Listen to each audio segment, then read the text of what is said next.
आज की इस वीडियो में हम जानेंगे कि आइंस्टाइन का जो ब्रेन इतना जीनियस था, वो पैदा होने के साथ से ही था कि वो बाद में ऐसा हुआ।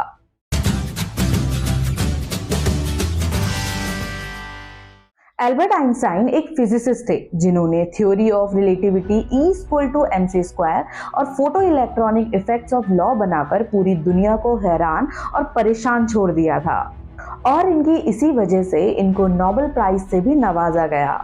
इनकी एक्स्ट्रा ऑर्डिनरी सोचने और समझने की सहेलियत देखकर लोग समझते थे कि आइंस्टाइन के पास एक स्पेशल ब्रेन है जो हम आम इंसानों से काफी अलग है। इस बात का खुद एल्बर्ट आइंस्टाइन को भी अंदाजा था।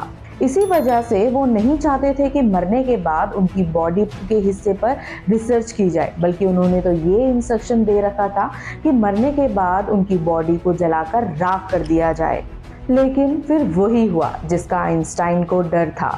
18 अप्रैल 1955 को प्रिंसटन हॉस्पिटल में जब आइंस्टाइन का इंतकाल हुआ तो ऑटोप्सी के लिए यानी मौत की वजह जानने के लिए डॉक्टर आया। उसने चुपके से आइंस्टाइन का ब्रेन निकाल लिया, क्योंकि उसको ये जानने में क्यूरियोसिटी थी कि दुनिया के सबसे बड़े जीनियस के ब्रेन में आखिर ऐसा है क्या। आइंस्टाइन का ब्रेन चुराने वाले डॉक्टर थॉमस हार्वे थे, जिसको अपने साथ होने से ज्यादा अंजाम से ज्यादा इस स्पेशल ब्रेन को स्टडी करने में दिलचस्पी थी।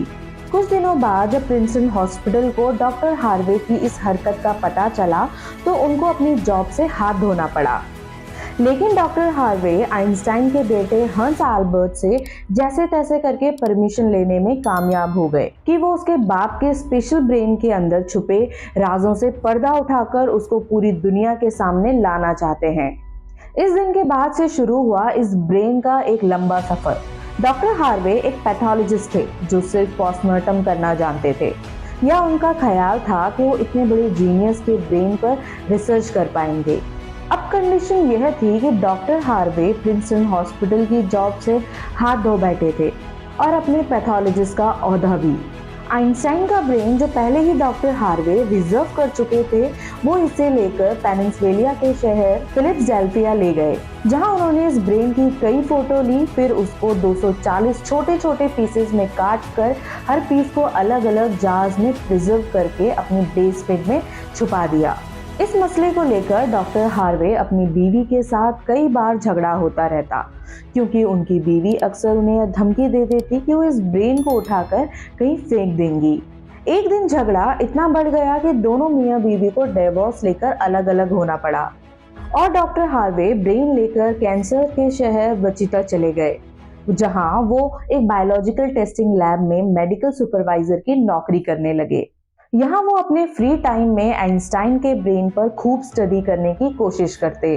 इसके बाद कई बार वो अलग अलग जॉब छोड़ के दूसरे शहरों में ब्रेन को लेकर घूमते रहे। कई साल गुजर गए थे, लेकिन डॉक्टर हार्वे आइंस्टाइन के ब्रेन पे कुछ खास रिसर्च ना कर सके। उल्टा उनका मेडिकल लाइसेंस ही कैंसिल कर दिया गया और नौबत यहाँ तक आ गई कि उनको एक प्लास्टिक की फैक्ट्री में जॉब शुरू करनी पड़ी। तभी उन्होंने पहली बार एक अच्छा फैसला किया कि वे इस ब्रेन के अलग अलग हिस्सों को दुनिया भर के बेस्ट न्यूरोपैथोलॉजिस्ट के पास डिटेल रिसर्च के लिए भेजेंगे। उन्होंने वैसा ही किया। 1955 में ब्रेन चोरी होने के 30 सालों के बाद यानी 1985 में पहली बार आइंस्टाइन के ब्रेन पर एक स्टडी पब्लिश की गई। इसके बाद अगले 28 सालों तक जीनियस के ब्रेन पर दुनिया भर के न्यूरोपैथोलॉजिस्ट ने कई स्टडियां पब्लिश करी, जिसमें बताया गया कि एल्बर्ट आइंस्टाइन का ब्रेन आम इंसान के ब्रेन से काफ़ी डिफरेंट था।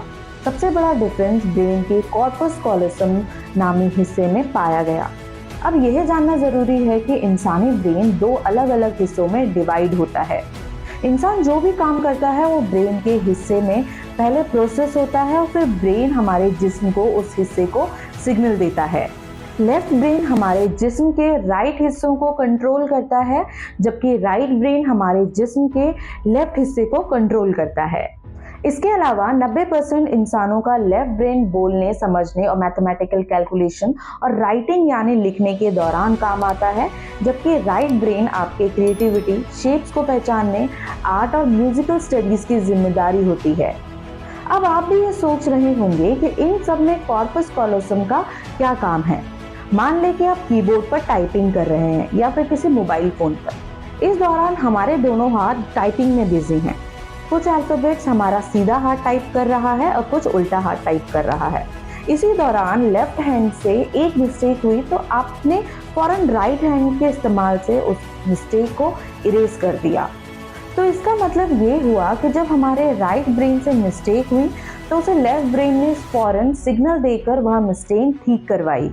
ब्रेन के दोनों हिस्से आपस में जिस चीज के थ्रू कम्युनिकेट करते हैं उसे कॉर्पस कॉलोजम कहा जाता है, और आइंस्टाइन के कॉर्पस कॉलोजम आम इंसानों के मुकाबले कुछ ज्यादा ही बड़ा था, यानी लेफ्ट और राइट ब्रेन आपस में बहुत ही स्ट्रॉन्ग कनेक्शन था, जिसकी वजह से आइंस्टाइन एक ही वक्त में काफी कॉम्प्लेक्स प्रॉब्लम्स और सिचुएशन को इमेजिन कर सकते थे। कॉर्पस कॉलोजम के बड़े होने के अलावा एल्बर्ट आइंस्टाइन के ब्रेन का पैटर्न आम इंसानों के मुकाबले काफी अलग था, और रिसर्चर्स का मानना है कि इसी वजह से ब्रेन में न्यूरॉन का फ्लो काफी बेहतर था। न्यूरॉन के अच्छे फ्लो होने का मतलब है कि इनकी मैथमेटिकल कैलकुलेशन की पावर काफी ज्यादा स्ट्रांग थी। Albert Einstein complex mathematical problems बगैर पेन पेपर के अपने दिमाग की मदद से ही सॉल्व करने में काबिलियत रखते थे। न्यूरॉन ज़्यादा होने की एक और वजह भी रिसर्च में बताई थी।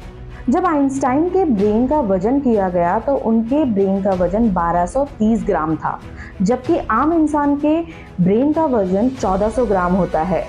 रिसर्चर्स का मानना था कि इनके ब्रेन की लाइनिंग काफ़ी पतली थी, इसकी वजह से इनमें ज़्यादा न्यूरॉन्स पाए जाते थे। लेकिन सबसे बड़ा सवाल अब भी वही था कि क्या आइंस्टाइन ऐसे स्पेशल ब्रेन के साथ पैदा हुए थे या इनके पैदा होने के बाद इनमें चेंजेस आई। जांच के बाद मालूम पड़ा कि एल्बर्ट आइंस्टाइन जब पैदा हुए थे तो पूरे 5 सालों तक बोल नहीं सकते थे, जबकि दूसरे बच्चे 2 या 3 साल की उम्र में बोलना शुरू कर देते हैं। जब उन्होंने बोलना शुरू किया भी था तो ज़्यादा बोलना पसंद नहीं करते थे, बल्कि हमेशा अपनी सोच में ही गुम रहते थे। उनके पास चीज़ों को मेमोराइज करने की पावर काफ़ी कम थी, यहाँ तक उन्हें सिंपल मैथ्स के टेबल भी याद करने में मुश्किल होती थी। वो मैथ्स और नंबर को लॉजिकल तरीके से प्रोसेस करने में मास्टर थे, ना कि उनको रट्टा लगाकर याद करने में। स्कूल लाइफ में बाकी हर सब्जेक्ट में आइंस्टाइन फेल होते थे, सिर्फ मैथ्स और साइंस ही वो 2 सब्जेक्ट थे जिसमें आइंस्टाइन के नंबर सबसे ज़्यादा आते थे। जब एल्बर्ट 12 साल के थे तब फैमिली टीचर अपनी ज्योमेट्री की बुक उनके पास भूल गए थे। हैरतअंगेज के तौर पर सिर्फ एक ही दिन में एल्बर्ट आइंस्टाइन ने पूरी बुक पढ़कर अपने ज्योमेट्री के कंसेप्ट क्लियर कर बैठे। ना सिर्फ इतना बल्कि 14 साल की उम्र में वो इंटीग्रल और डिफरेंशियल कैलकुलस के मास्टर बन चुके थे।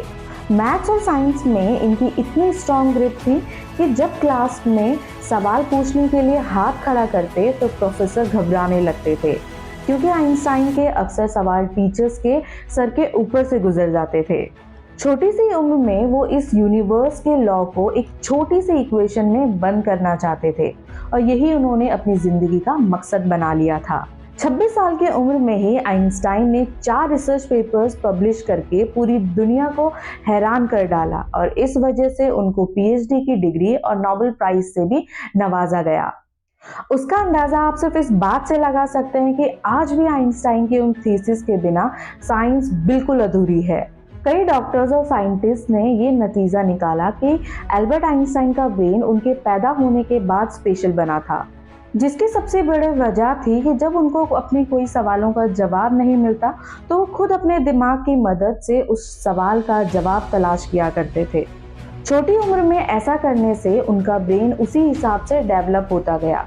आज भी आइंस्टाइन के ये एक्स्ट्रा ऑर्डिनरी ब्रेन अमेरिका के मटर म्यूजियम में मौजूद है, जिसको बड़ी हिफाजत से माइक्रोस्कोपिक फिल्म में प्रिजर्व करके रखा गया है। उम्मीद है आप इस वीडियो को भी भरपूर लाइक और शेयर करेंगे। मिलते हैं अगली वीडियो में, तब तक के लिए bye bye and take care.